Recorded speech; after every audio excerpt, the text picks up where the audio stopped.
In relation to your plea of guilty, your counsel, as previously mentioned, did not submit indicated remorse.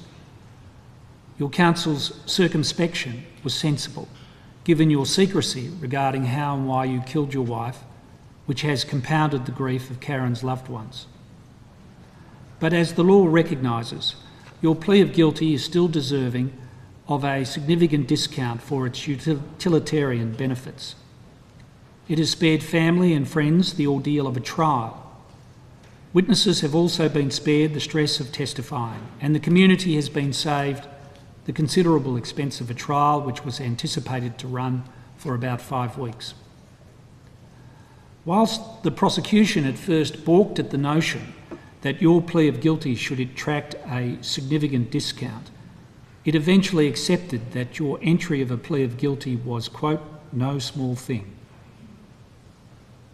But of course you cannot expect the kind of sentencing discount you would have received had you made full and frank disclosure, enabling me to find that you were truly remorseful and doing all that you could to ease the pain of Karen's loved ones.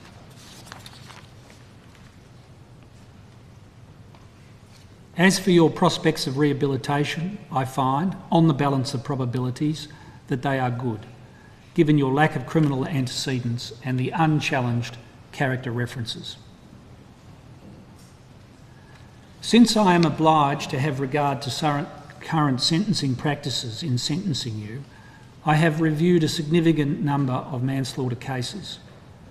They were of some assistance, but I do not intend here to trawl through the facts and sentences of the cases I have considered. However, I will say this. Many of the domestic violence homicides that I have looked at involve a history of domestic violence, not an isolated outburst of violence. In that regard, your case is atypical. As was conceded by your counsel, the principles of general deterrence, denunciation and just punishment must loom large in sentencing you.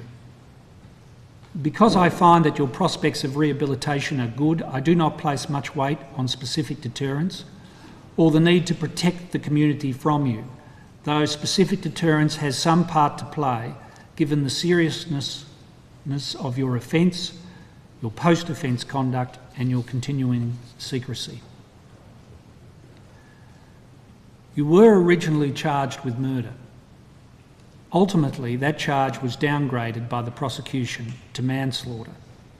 Accordingly, in sentencing you, I must do so on the basis that when you killed your wife, you did not do so with murderous intent, that is, with an intention to kill or cause really serious injury.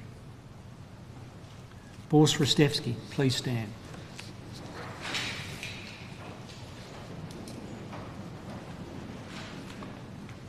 For the offence of manslaughter, I sentence you to 9 years imprisonment. I declare a non-parole period of 6 years. I declare that you have already served 491 days by way of pre-sentence detention. Pursuant to Section 6AAA of the Sentencing Act 1991, I declare that but for your plea of guilty, I would have imposed a sentence of 10 years imprisonment with a non-parole period of 7 years.